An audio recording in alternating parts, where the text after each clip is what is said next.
Señoras y señores, muy buenas noches. Bienvenidos al telediario de Al24 News. El ejército de la ocupación sionista lanza nuevos bombardeos sobre la franja de Gaza, causando decenas de muertos entre los palestinos.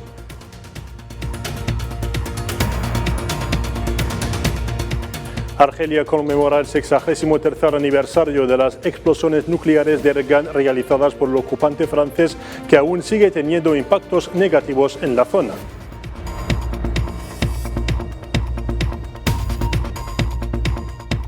Y el gobierno colombiano y la guerrilla del Ejército de Liberación Nacional reanudan negociaciones de paz en México.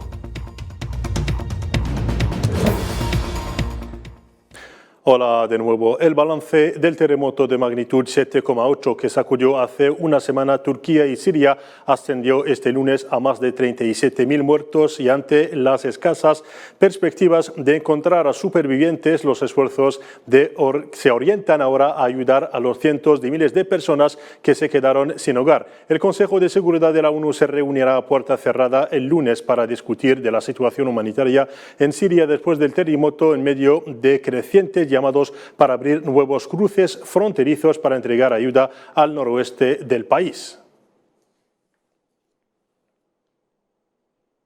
Y siempre en la misma catástrofe, el equipo de la Protección Civil argelina enviada a Siria tras el devastador terremoto que sacudió al país ha vuelto hoy a Argelia al término de la operación de búsqueda y de rescate, mientras sus esfuerzos han sido ampliamente saludados. En esta ocasión, el portavoz de la Protección Civil de Argelia nos ha hablado de su misión.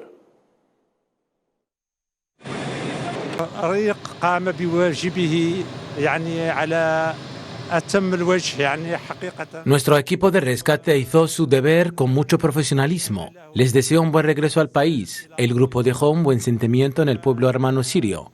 Desplegaron enormes esfuerzos, especialmente cuando vemos todos los daños causados por sismo. Nuestro deseo es ver a Siria levantarse de este devastador sismo.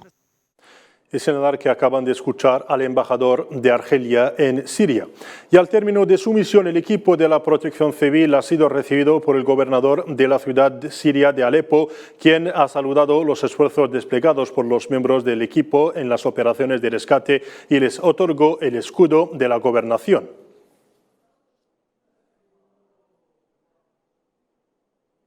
En lo referente a la situación en los territorios palestinos ocupados, el ejército de la ocupación sionista bombardeó anoche la franja de Gaza, causando daños a bienes y propiedades, y en paralelo ha llevado a cabo hoy una nueva incursión en Naplusa, norte de Cisjordania ocupada, en la que ha caído un nuevo mártir palestino. Detalles a continuación con Belhassan Faid Aisawi.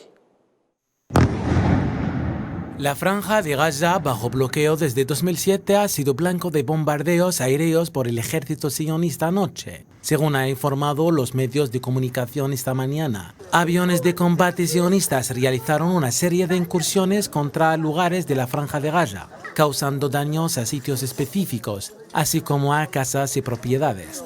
En el sur del Quds ocupado, otra forma de represión y agresividad se ha aplicado a los palestinos indefensos por las fuerzas de ocupación sionistas, que han demolido las casas de estos últimos, lo que acarreó violentos enfrentamientos que dejaron a docenas de palestinos heridos y muchos detenidos. Por su parte, el Ministerio Palestino de Asuntos Exteriores ha expresado sus sorpresas frente al silencio internacional ante estos actos bárbaros cometidos a diario contra el pueblo palestino.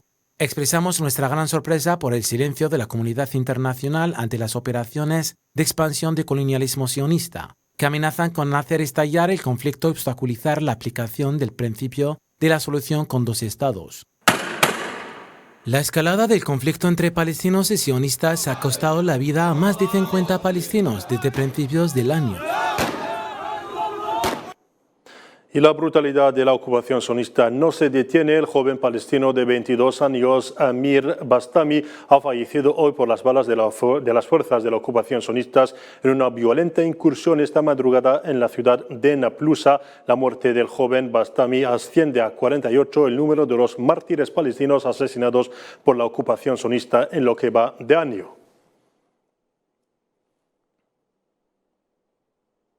Y ante todo ello, el primer ministro palestino Mohamed Shtaya ha llamado hoy a los países del mundo a castigar y boicotear a Israel por ser un Estado fuera de la ley tras su decisión de legalizar 9 nuevas construcciones de colonias en Cisjordania ocupada. Shtaya ha precisado durante una reunión de su gobierno en Ramallah que la decisión tomada por la entidad sionista se enmarca en las políticas de expansión aplicada por el gobierno de Israel. Escuchemos a continuación sus declaraciones.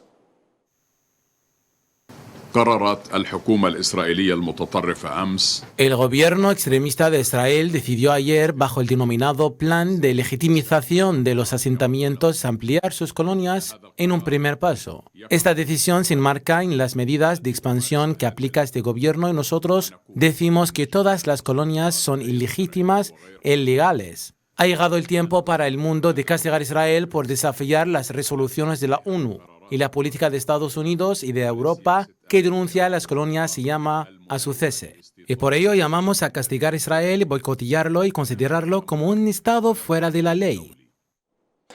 En cooperación, el ministro de Relaciones Exteriores de Argelia, Rantal Lamama, realizó una visita de trabajo a Pretoria, capital de Sudáfrica, que forma parte de las consultas políticas periódicas entre Argelia y la República de Sudáfrica y de la preparación de futuras citas bilaterales. Según un comunicado de Asuntos Exteriores de Argelia, Lamama mantuvo conversaciones bilaterales en privado con la ministra y examinaron la evolución de cuestiones de interés común a nivel continental y mundial, en particular la crisis actual de las relaciones internacionales en el contexto de la guerra en Ucrania, la descolonización de Palestina y del Sáhara Occidental y la situación de la paz y la seguridad en África a la luz de los objetivos de la Agenda Continental 2063. Lo decíamos en portada, Argelia conmemora hoy el triste aniversario número 63 de las explosiones nucleares francesas de Ergun, testimonio de la atrocidad y de la barbaridad del colonialismo francés. Más detalles al respecto con Sara Ellal. 63 años después de las primeras explosiones nucleares francesas en el sur de Argelia, este crimen colonial sigue enterrado bajo la arena, mientras que las consecuencias de esta tragedia, definida por el derecho internacional como un genocidio colectivo, siguen siendo hasta el día de hoy desastrosas para el pueblo y el medio ambiente. Francia llevó a cabo un total de 17 explosiones nucleares aéreas y subterráneas entre febrero 1960 y febrero 1967 en la región de Ergun y en las cavidades del macizo del Hogar cerca de Inker. El 13 de febrero de 1960, la primera bomba nuclear francesa llamada Gerboise Bleue fue detonada en el sitio nuclear de Ergun, con una potencia de 70 kilómetros, 3 o 4 veces más potente que la lanzada por los estadounidenses en Hiroshima. La bomba tuvo una lluvia radioactiva más prolongada de lo esperado. Un documento sobre las consecuencias reales de esta explosión muestra la inmensidad de las áreas afectadas, que se extienden hasta África subsahariana, África central e incluso África occidental. El balance de la lluvia radioactiva obligó a Francia a abandonar los experimentos aéreos en favor de las explosiones subterráneas. Desde noviembre de 1961 hasta febrero de 1966, se efectuaron 13 tiros en galerías excavadas horizontalmente en la montaña, 3 de los cuales no fueron totalmente contenidos o confinados. Peor aún, los materiales radioactivos se han dejado a la intemperie, exponiendo así a la población y al medio ambiente a ciertos peligros. Tras una fuerte movilización liderada por asociaciones de víctimas de explosiones nucleares francesas en Argelia y Polinesia, el Parlamento francés adoptó en 2010 una ley relativa al reconocimiento y la indemnización de las víctimas de explosiones nucleares, conocida como Ley Morin. Al mismo tiempo, varias voces se han alzado en los últimos años para pedir a Francia que asuma sus responsabilidades históricas a través de la descontaminación de los lugares de las explosiones nucleares llevadas a cabo en el Sáhara argelino y la indemnización de las personas que padecen patologías derivadas de estos estallidos. Y nuevos datos sobre el escándalo Maroc-Gate. La justicia belga ha emitido a París órdenes de detención internacionales contra varios responsables marroquíes sospechosos de participar en el caso de corrupción en el que estaban implicados organismos europeos dirigidos por un diplomático marroquí cuyos hijos residen en suelo francés. Cambiemos de asunto. El Ministerio de Defensa ruso ha declarado hoy que había tomado Krasna-Hora, un asentamiento situado a 7 kilómetros de Bakhmut, escenario de encarnecidos combates entre tropas rusas y ucranianas, según ha anunciado el portavoz del Ministerio ruso de Asuntos de Defensa, Igor Konashenkov.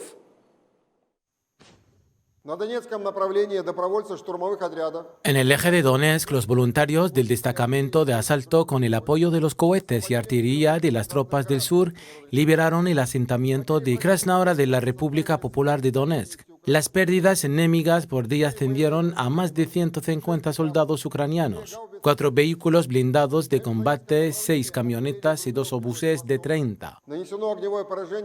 En el eje sur de Donetsk, la artillería de las tropas del este infligió daños por fuego contra el personal y el equipo militar de las Fuerzas Armadas de Ucrania en las zonas de los asentamientos de Prisovka y Buledar de la República Popular de Donetsk.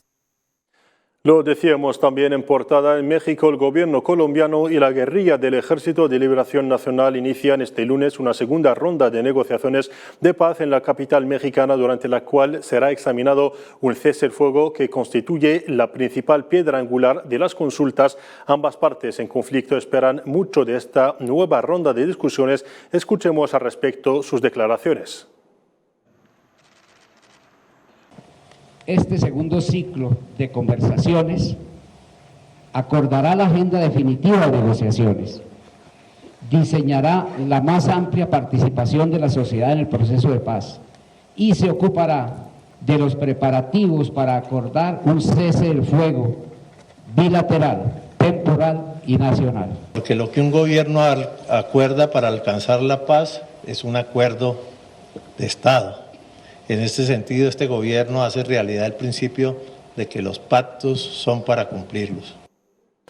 En Chipre, el exministro de Asuntos Exteriores del país, Nikos Christodoulidis, ganó en la segunda y definitiva vuelta de las elecciones presidenciales de la isla, respaldado por partidos de centro y centro-derecha.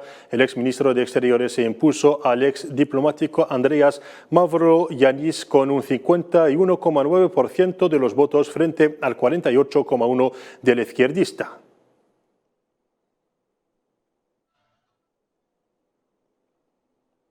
Y China ha denunciado hoy que globos aerosáticos estadounidenses habían sobrevolado su espacio aéreo sin permiso en más de 10 ocasiones desde principios de enero de 2022, según el portavoz del Ministerio chino de Asuntos Exteriores, Wang Yanbin. La afirmación de China se produce después de que Estados Unidos derribara a principios de mes lo que calificó como un globo espía chino frente a la costa de Carolina del Sur. Pekín afirma que se trataba de una nave de investigación civil y acusa a Washington de exagerar.